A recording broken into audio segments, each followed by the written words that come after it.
Mga sanhi ng unang digmaang pandaigdig.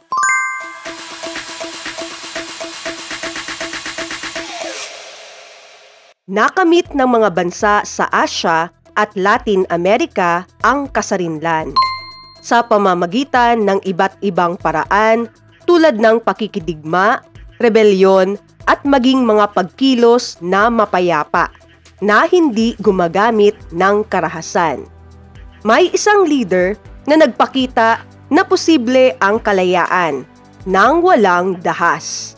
Isang mapayapang paraan na naging inspirasyon sa milyon-milyong mamamayan upang ipaglaban ang kanilang karapatan at kasarinlan.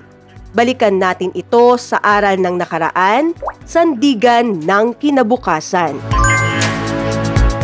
Kalayaan ng walang karahasan. Breaking chains, keeping peace. Tukuyin ang mga sumusunod batay sa mga pahayag na may kinalaman sa mapayapang pakikibaka para sa kalayaan. Kilala bilang ama ng bansang India na gumamit ng mapayapang paraan upang makamit ang kalayaan ng kanyang bansa. Mohandas Gandhi. Isang aktibong paraan ng pakikibaka nang walang paggamit ng dahas, gaya ng pagboboykot, marcha at mapayapang kilos protesta. Non-violent resistance.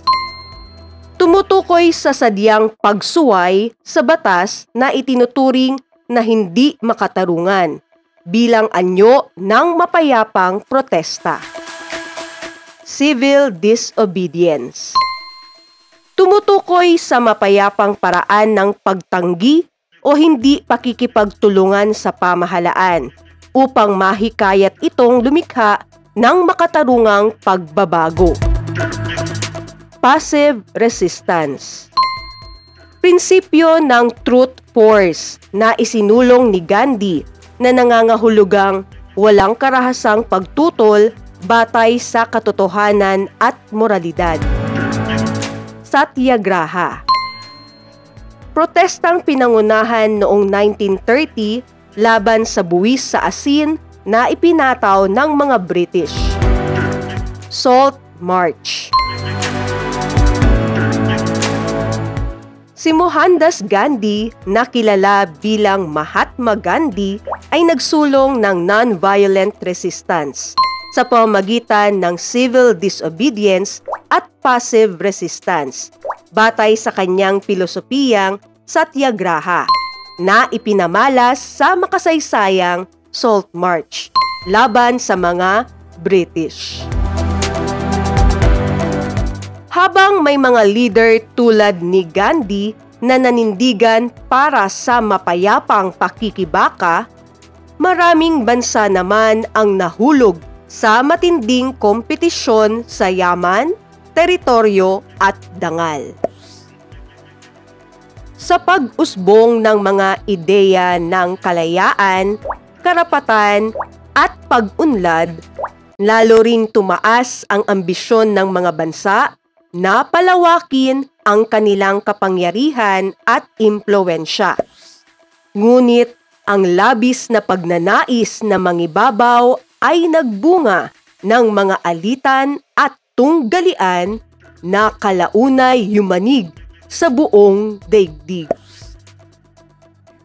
Maliit na tampuhan ngayon, malaking digmaan bukas. Alamin kung saan nga ba nagsimula ang laban. Basahin ang bawat sitwasyon.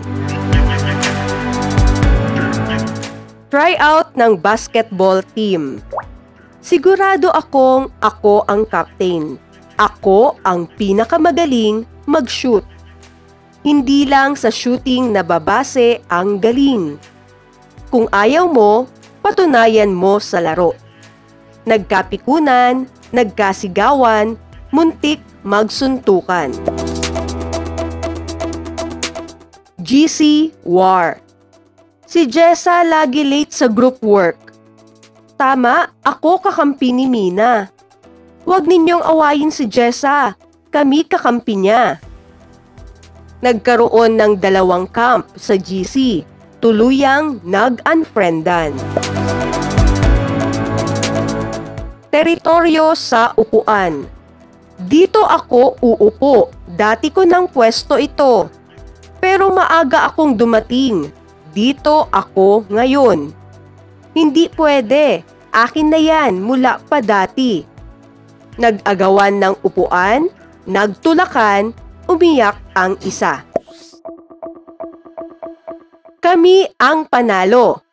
Grade 8 Emerald lang ang magaling. Hindi mas malakas ang Ruby. Tatalunin namin kayo. Nagkapikunan, nagtulakan, nasira ang banderita ng kabilang section.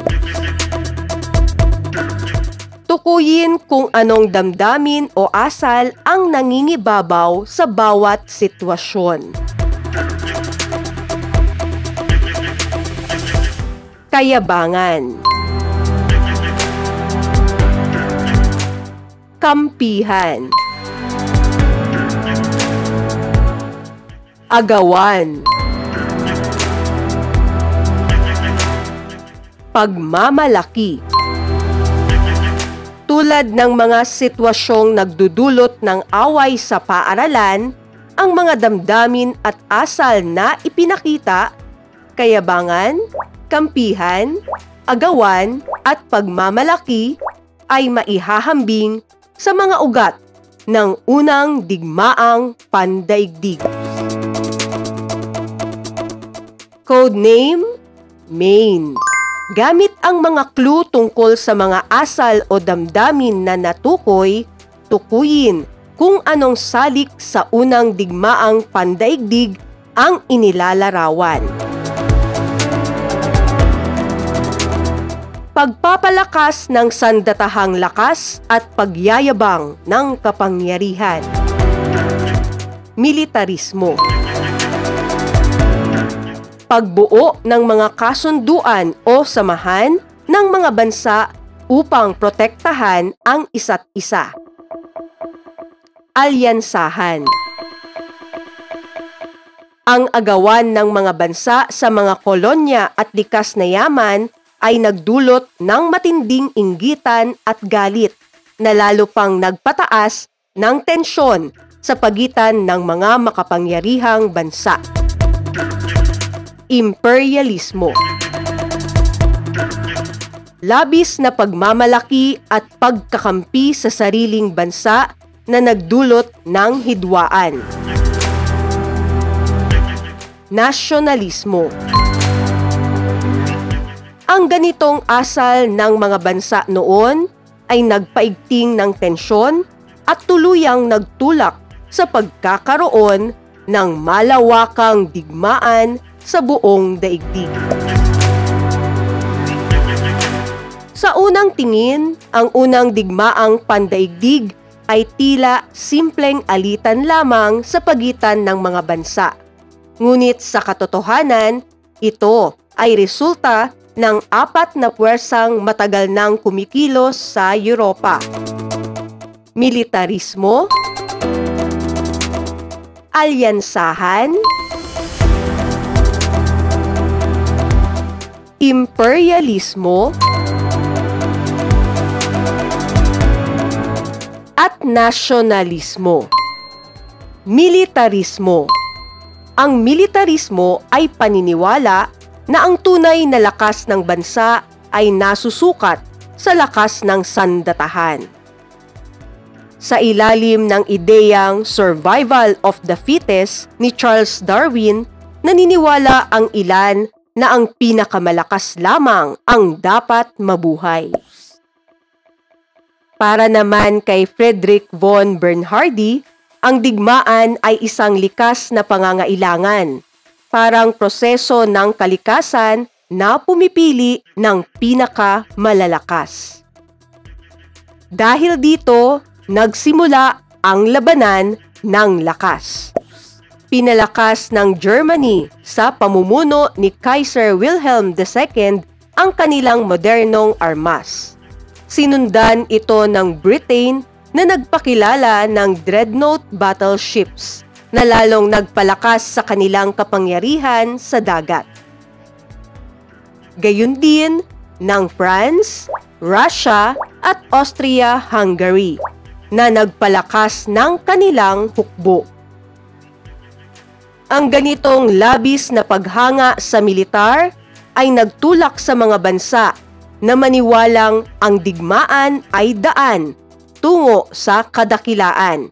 Isang pananaw na nagpalakas ng kompetisyon at pagmamataas na kalaunan ay nagdulot ng mas matinding tensyon at kampihan ng mga bansa.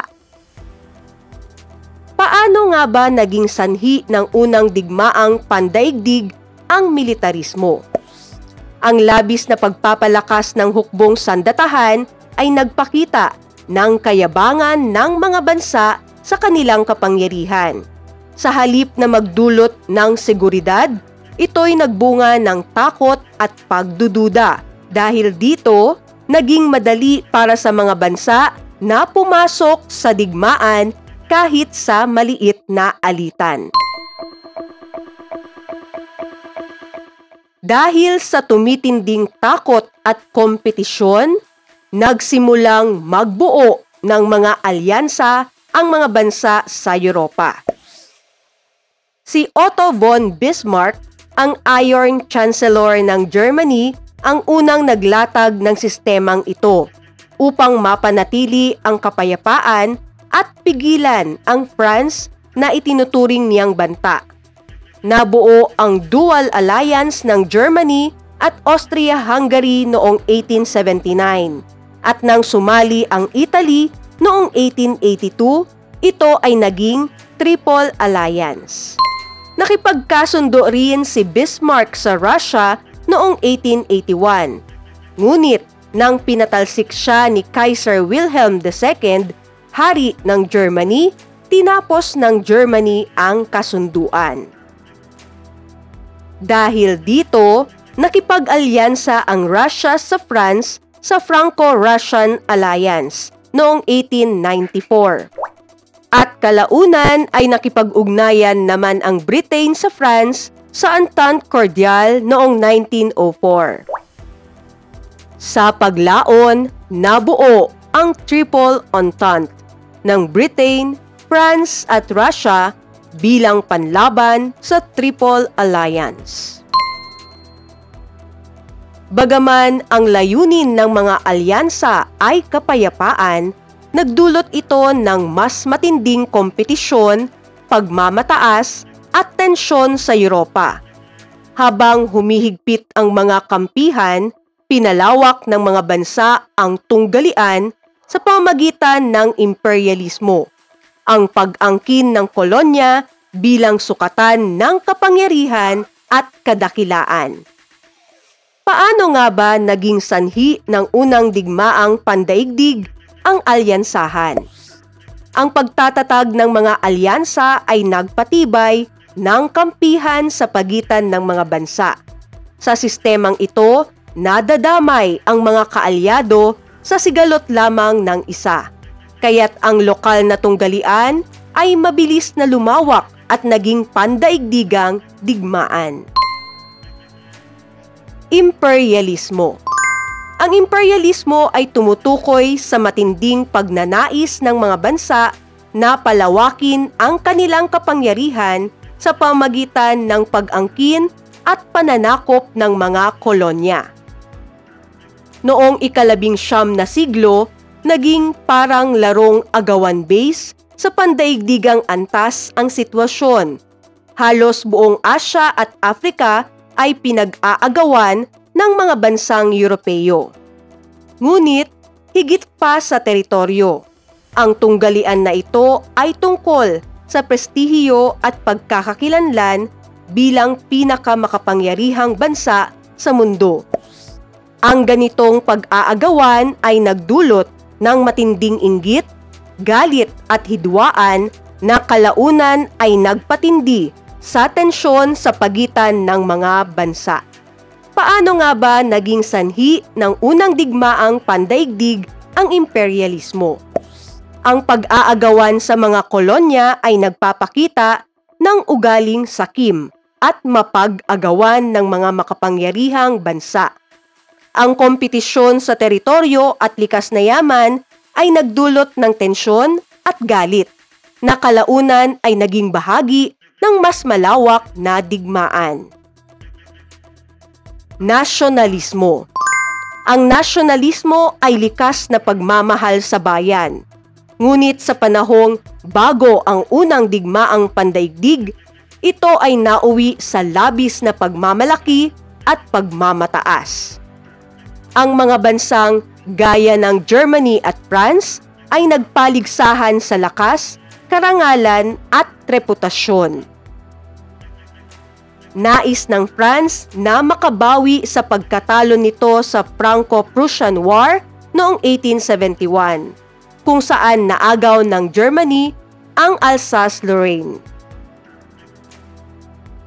Samantala, sa Balkan Peninsula, umusbong ang kilusang Pan-Slavism, isang ideyang naglalayong pag-isahin ang lahat ng mga Slavic nation sa ilalim ng pamumuno ng Serbia. Ngunit hindi ito nagustuhan ng Austria-Hungary na may sarili ring ambisyon at interes sa rehiyong iyon. Dahil sa banggaan ng ambisyon at nasyonalismo, naging sentro ng tensyon ang Balkans. Tinawag itong powder keg of Europe, sapagkat anumang maliit na insidente ay maaaring magsimula ng digmaan. Paano nga ba naging sanhi ng unang digmaang pandaigdig ang nasyonalismo? Ang labis na pagmamalaki sa sariling bansa at lahi ay nagdulot ng banggaan ng interes at ambisyon. Sa mga rehiyong tulad ng Balkans, ang nasyonalismo ay naging mitya ng alitan, na sa kalaunan ay naging sanhi ng pagsiklab ng digmaan.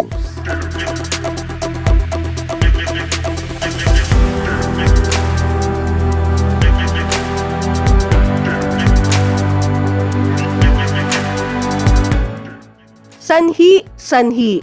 Bakit nga ba nagkadigmaan? Gamit ang graphic organizer, ipakita kung paano naging sanhi ang militarismo, alyansahan, imperialismo at nasyonalismo sa pagsiklab ng unang digmaang pandaigdig. Rubrik sa pagmamarka. Halimbawa,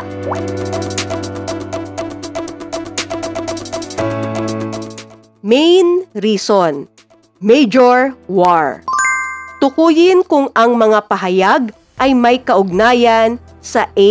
Militarismo, B. Alyansahan, C. Imperialismo o D. Nasyonalismo. Ang pagtanggi ng Germany sa pagkakaroon ng kolonya ng France sa kaharian ng mga Muslim. Imperialismo. Ang pagbawi sa mga nawalang teritoryo. Nasyonalismo. Ang pangamba ng mga bansa dahil sa paglakas ng ekonomiya ng Germany. Imperialismo. Ang pagtaas ng mga gastusin ng sandatahan ng isang bansa. Militarismo. Ang paglagda sa Entente Cordiale. Alyansahan. Ang agawan sa kolonya ng France at Germany. Imperialismo. Ang paniniwalang Pan-Slavism ng mga Ruso. Nasyonalismo. Ang winika ni Friedrich von Bernhardi na ang digmaan ay isang pangunahing pangangailangan. Militarismo. Ang pagsasama ng Austria-Hungary at Italy. Alyansahan. Ang pagpapalakas sa hukbong pandagat ng mga bansa. Militarismo. Kung ako ang nandun. Isipin na ikaw mismo ang nasa sitwasyon. Ano ang gagawin mo upang maiwasan ang gulo at maipakita ang tamang asal o pagpapahalagang kabaligtaran ng mga naging sanhi ng unang digmaang pandaigdig. Kung noon ay nag-ugat ang digmaan sa yabang, kampihan, agawan at pagmamalaki, paano mo naman maipakikita ngayon ang pagpapakumbaba, pagkakaisa, pagbibigayan at paggalang sa iyong kapwa? Main, na labanan. Sino ang nagpasiklab? Piliin ang letra ng tamang sagot. Bakit itinuturing ang militarismo bilang isa sa mga pangunahing sanhi ng unang digmaang pandaigdig? Dahil nag-udyok ito ng paligsahan sa pagpapalakas ng sandatahang lakas. Bakit naging mitya ng digmaan ang pag-aagawan ng kolonya sa Afrika? Dahil nagbunga ito ng inggit, galit at kompetisyon sa kapangyarihan. Ano ang ipinahihiwatig ng salitang powder keg of Europe? Isang rehiyon na puno ng tensyon at alitan. May dalawang bansa na nag-aagawan sa teritoryo sa dagat. Ano ang pinakamainam na hakbang upang maiwasan ang tensyon batay sa aral ng imperialismo? Magmungkahi ng mapayapang kasunduan upang maiwasan ang sigalot. Alin sa mga sumusunod ang pinaka-angkop na ilagay sa gitna ng Venn diagram para sa apat na sanhi ng unang digmaang pandaigdig? Ang militarismo, alyansahan, imperialismo, nasyonalismo. Pagpapakita ng lakas, kompetisyon at tensyon na nagdulot ng digmaan. Noon, ang digmaan ay nag-ugat sa apat na asal: kayabangan sa lakas o militarismo, kampihan sa kapangyarihan o alyansahan, agawan sa yaman o imperialismo, at labis na pagmamalaki sa lahi o nasyonalismo.